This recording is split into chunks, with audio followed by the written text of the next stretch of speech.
This is the Global Podcast Network, where executives and professionals connect, share, and inspire. Stay tuned for the conversations that drive success.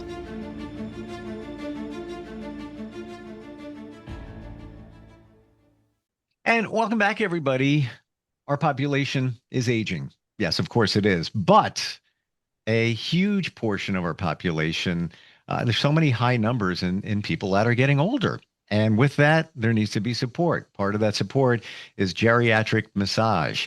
This is for anybody who is a massage therapist and is looking maybe for a change and maybe wants to address this part of the population. Our next guest, our professional of the year, is a licensed massage therapist, an author and owner and director and educator at Daybreak Geriatric Massage Institute. In person or even virtually, you can be trained to support the geriatric community through massage. Today, we're going to take a look at what makes that type of massage different. So great to have her back with us. Dawn Castiglione is on the program. How are you doing today? I'm doing just great. How are you, Steve? Fantastic. And a lot of times I'll jump into a podcast and, maybe I know the direction we're going to go. And a lot of times I'll try and put the pieces together. Right now, I'm trying to put the pieces together in terms of what makes massage for a geriatric individual different than, let's say, traditional massage. I don't even have any answers. I don't even know where to go with that. Of course, I'm not qualified to even answer that, but I'm curious, where we're going to go with that. Okay, well, that is a very good question. A lot of folks will think at first blush that it is just a lighter touch of regular massage strokes. And that couldn't be farther from the truth. Actually, there are things like medication risks that we need to take into consideration, as well as the things you would expect, like we talked about, thinning skin and brittle bones. And if they're on a blood thinner, you're just looking at them and they might bruise, right? So extra things, though, that earmark this for this population is touch and pain. Their responses to our touch and their responses to feeling pain. The therapist who specializes in this will need to pay special attention watching body language and facial expressions, because these folks are not often verbal, and if they are still speaking, able to communicate, they still may choose to just kind of either wince when there's pain or, a reaction to your touch perhaps will be startling to them. We want to know these things, and if they don't speak up or can't speak up about them, then we're at a disadvantage. So the very first thing is to read their body language and facial expressions. Something might tickle them or annoy them. I had a client once who had polio as a child, and her feet were deformed, and she was very emotionally, held back from wanting her feet massaged. And since the feet are such an important part of the geriatric massage sequence, it just made sense for me to try to broach the subject without disrespecting her. And after a couple of weeks, I was massaging her feet and she loved it. And she would, stick up her head from the face cradle every once in a while and say something like, "My daughter's never going to believe that you're massaging my feet." She was almost proud of herself that she overcame this, And so just, the communication, the lines of communication can be very different with this population. So touch and pain, and then of course some of the unique strokes that you won't see elsewhere. We talked a little bit about foot pumping and how that creates nitric oxide in the body, and that opens up the blood vessels and helps their bodies to do naturally what they still can, what they have the potential to do. And then there's some hybrid strokes that Dietrich Miesler created specifically for this, that bring about a great deal of change in a short amount of time with no danger to the client. So those So are, before we go definite. deeper, as somebody who has done massage on all ages for many, many years, do you find that one of the keys with geriatric massage, more than any other individual, is reading them, really paying attention to the cues? They may not say something, but you can see it in their facial expressions or how they react to certain touch. Do you find that to do this effectively, you got to kind of dial up your intuition or the way you read body language? Absolutely. And I think that in order to accomplish that, knowing that going in is one thing, but to accomplish that, it feels like it requires more of the therapist to be in that present moment, as we were talking about last time too. That the more we can sort of tune out the outside world or our troubles or our list of things to do later in the day, the more, apt we are to recognizing the signals and the nuances of very subtle attempts at communication or feeling out their current state. And a lot of that has to do with also their comfortableness with that is dependent upon the respect you greet them with from day one. So Mm. we did talk a little about respect, but I wanted to add something that if a client comes in with a caregiver, like maybe they are wheelchaired down to the massage room, for instance, the number one rule, of course, is to look your client in the eye when you're speaking to him or her. And sometimes the tendencies can be for a therapist to look up at the caregiver and talk to them about the client who's sitting right there. And you don't want to really just pretend that they're not around. Opt to pay attention to them first, and the caregiver can be there to answer questions in case it's needed. Do you, it doesn't matter the age, but when somebody comes before you, scheduled massage about to take place, are you summing them up without them even knowing it? Well, with regard to physiology and some of the um, maybe precautions that I want to learn to take with that person, yes. Certainly not about their personality or their past, because a lot of times the biggest surprises are once we begin a conversation and when they feel comfortable enough to open up to us, we learn all kinds of things about the life they went through or things they've accomplished and achieved in their life.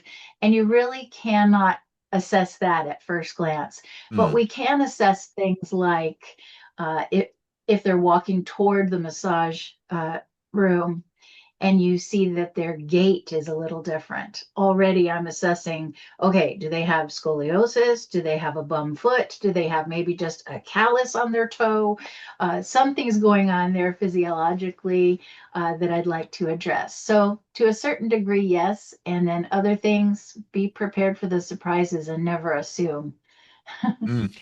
Do you find that a lot of time geriatric community is a little anxious, not knowing what to expect? Maybe they haven't had a massage ever. Maybe it's been decades. Maybe they're thinking, well, this is going to be different because she specializes in that. Do you think there is a little bit of apprehension going on there too? Absolutely, especially in those who haven't had a massage before. And one of the questions I ask in the medical intake evaluation meeting that we have prior to laying hands on a new client includes my asking them, "Have you ever had a massage before?" And if they answer no, the first thing I say to them, I look away from the paper with the questions on it, and I look at them and I say, I am honored to be the first one to give you a massage. And I want you to know that this is, a session just for you. And the things that I do in the session will be formulated for your condition physically and your emotional um, Situation. I don't want to say. Yeah, situation. They could be scared about massage overall, or they could just be having a bad day, right? So Mhm. I try to pick up on both of those things and let them know that I'm here for them and that whatever is good, we will do more of. Whatever doesn't work for them, we will not do. Mm. And there may even be some long-term chronic concerns that somebody might have. And in the back of their mind, like, oh, well, if she hits my knee, I don't know what that's going to, yeah, all you're doing is marinating on that, thinking of it, and understandably so. Maybe they're not verbalizing it, but there is some apprehension, wondering how this is going to go. But in the end, um, I got to believe just moving parts of the body is so beneficial, especially for somebody who is older that doesn't move around a lot. Right. Absolutely. And so, in order to kind of put those fears at rest for them, if they do have a knee or an issue somewhere that they're worried about, I'm pretty thorough in the medical intake eval. It's just a 15-minute, maybe 20 if they have extra conditions, little chat that we have together before we ever have our first massage session. And the questionnaire, another way to make them feel comfortable, is not to hand them the form and say, fill this out, and then I'll look it over and then we'll have a massage. Right. We like to do it differently with them as well. We all know when we go to a new dentist and they hand you a clipboard with 8 pages and all those little boxes that you can barely see. It's just kind of frustrating and then you hand the clipboard over to the person at the counter and they say, "Oh, did you not see there's a second side to all these pages?" So that's not an overwhelming experience we want to repeat for these folks. So I sit with them at the same level, look at them in the eye, and ask each question on the questionnaire. It's a two-sided form, and everything gets asked about. And sometimes you really need to encourage them to open a conversation that will remind them of something. Oh, yeah, I did have a knee replacement back in 1970, whatever. Hmm. And so there are, very specific questions on the intake form that we ask. We do the asking, we do the writing. And it seems more like we're having a cup of tea across the table from each other, and they're far more open and able to recollect and share details. Can you give us and in just a moment, I want to jump into how this training works for somebody who is a licensed massage therapist but wants to maybe change it up and focus on a geriatric community. Can you give us a situation where you had somebody come before you and maybe what they were dealing with, and maybe they had some apprehension, and how it turned out after the massage, or maybe after some sessions, maybe how they relieved some pain, etc. Absolutely. One of the biggest differences, perhaps, in this type of massage is that it can be done with a client fully clothed or with them removing the amount of clothing that they're comfortable with. Um, and so heading into a massage session, there's usually that wondering on their part. Do I have to take my clothes off?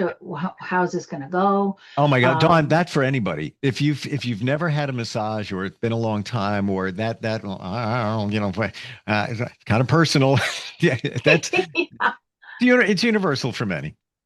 Right, right. And so, if you're going normally for a pampering session, you may, expect that. But when you're going in for therapeutic session, which these are designed for, you do have that question, and that fear is often there. And so that's one of the things I like to express to them right away too, is that if you're not comfortable face down on the table, we can do it all face up. Hmm. If you're not comfortable removing clothing, that's fine. Uh, and if the session, like 1 hour session, seems like it might be too taxing for their body or their medical condition, we can certainly make it shorter for them. Usually it's within a 30-minute time span for the geriatric massage. And Can I one thing that, and I'm sure you encounter this, but whenever I go for a massage, my limit is 30 minutes on face down. And then I'll say, well, you know what? Then can we, change it up and then maybe do my feet? I'll turn around. Yeah. Why is that? Because many times I get a stuffy nose when I'm face down, Yes. right? And Yes. after a while, it's like I try not to focus on that. You got to breathe through your mouth. Is that pretty common?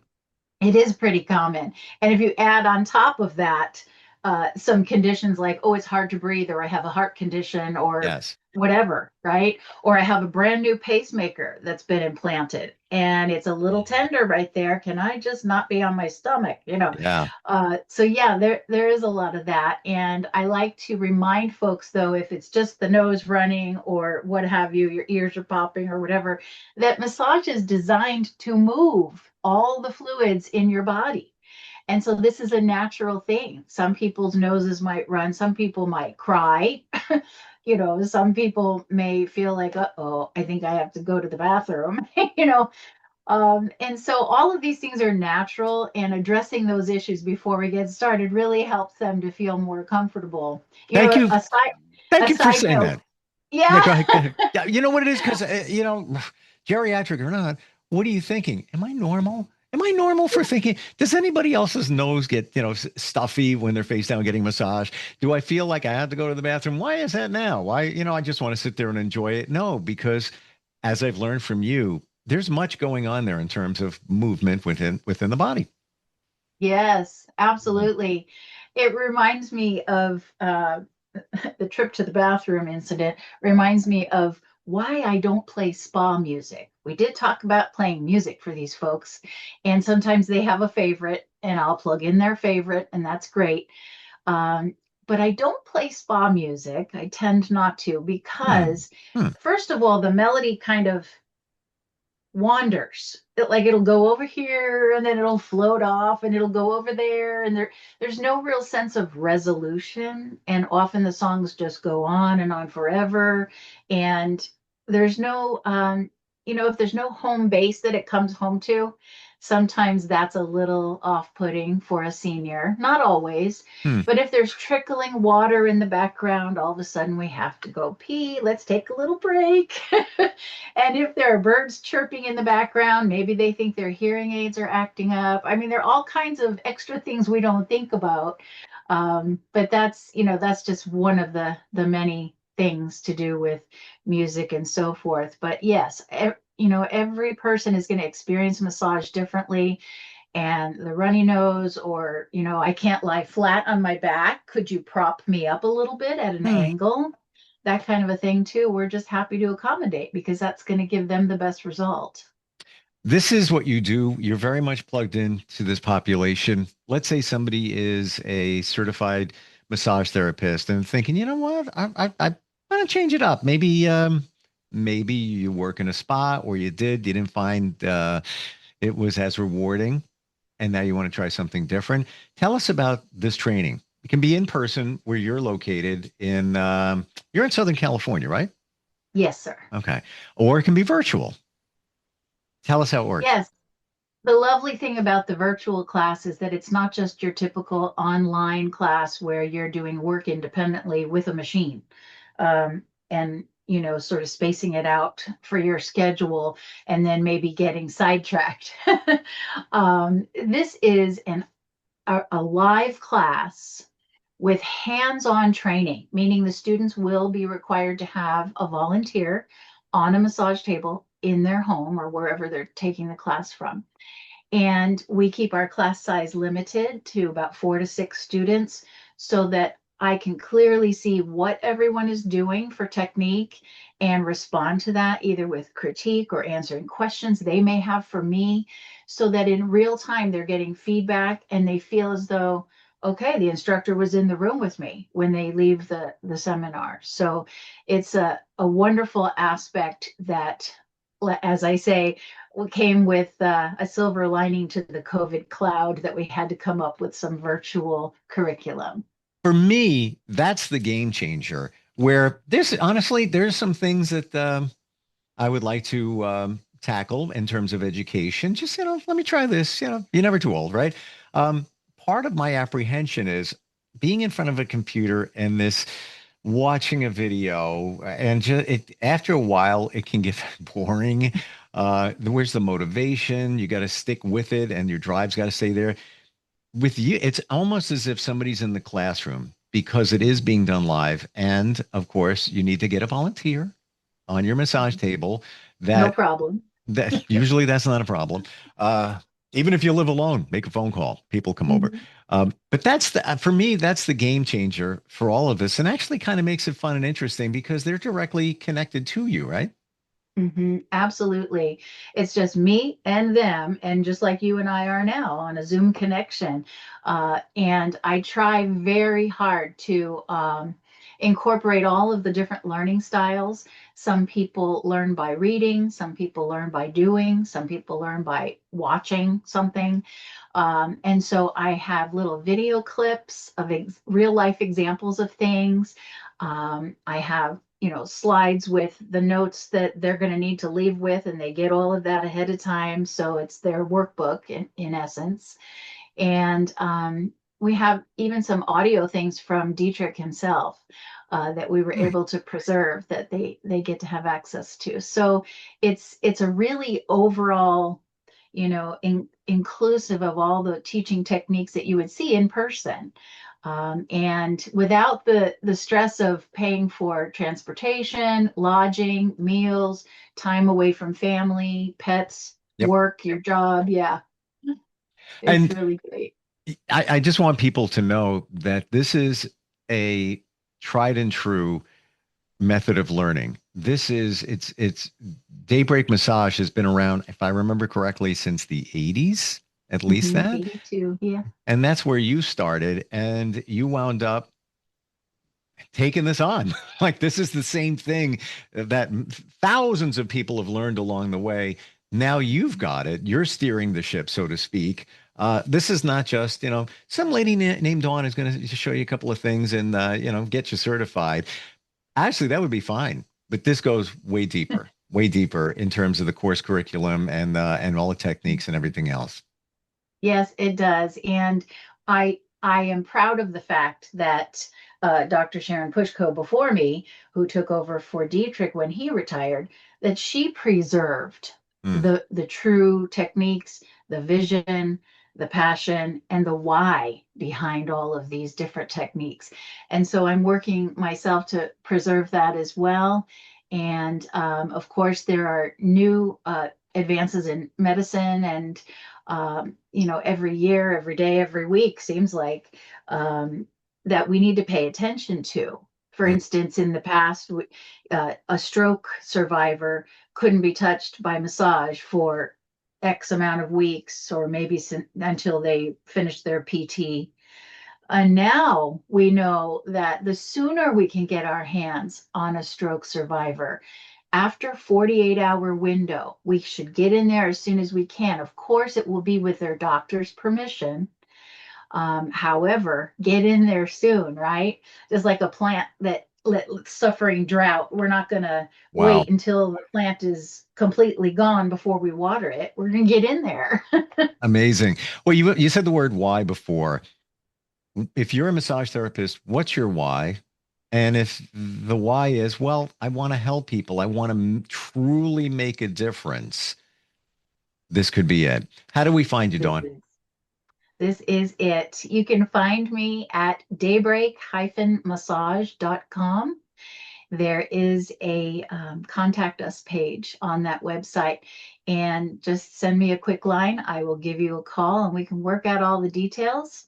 And I will love to have you in class. I love the students who come with that curiosity and passion, and we can definitely change the trajectory of your career together. And Beautiful. that's just such a lovely thing. Yeah.